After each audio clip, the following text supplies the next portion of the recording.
एक ये क्वेश्चन भाई ने फरमाया कि अगर इमाम मुसाफिर हो और कोई शख्स मुकीम उसके पीछे आके नमाज पढ़ता है और अत्तहियात में शामिल होता है तो अपनी नमाज को कैसे कंप्लीट करेगा।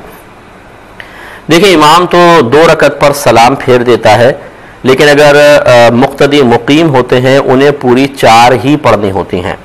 लेकिन उसका उसूल ये होता है कि अगर इमाम के पीछे शुरू से शुरू करते तो यूँ होता कि पहली 2 में तो इमाम ने ही क़िराअत की थी, हमें इमाम के पीछे तो खामोश रहने का हुक्म है।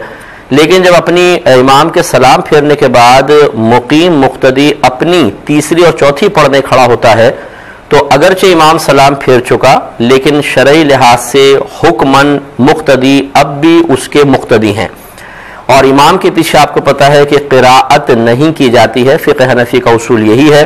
लिहाजा मुक्तदी मुकीम तीसरी और चौथी में इतनी देर खामोश खड़ा रहेगा कि जितनी देर में अलहम्द शरीफ पढ़ी जाती है, बाकी रुकू सुजूद में सब कुछ वो पूरा करेगा। ये वो है कि जो शुरू से शामिल था।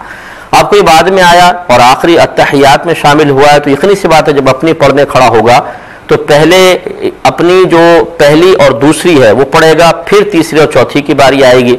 लिहाजा पहली और दूसरी में ये क़िराअत बाकायदा करेगा, आलम शरीफ पढ़ेगा और सूरत में जाएगा। जैसे कि आम नमाजों में ऐसी होता है कि अगर हम देर से आते हैं तो अपनी नमाज जब पढ़ने खड़े होते हैं तो उसमें बाकायदा क़िराअत की जाती है।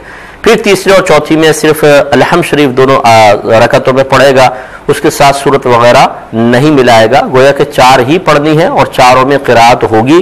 पहली 2 में अलहम शरीफ और सूरत मिलाएंगे और आखिरी 2 में सिर्फ अलहम शरीफ पढ़ेंगे। इस तरह अपनी नमाज को मुकम्मल करें। ये कहते हैं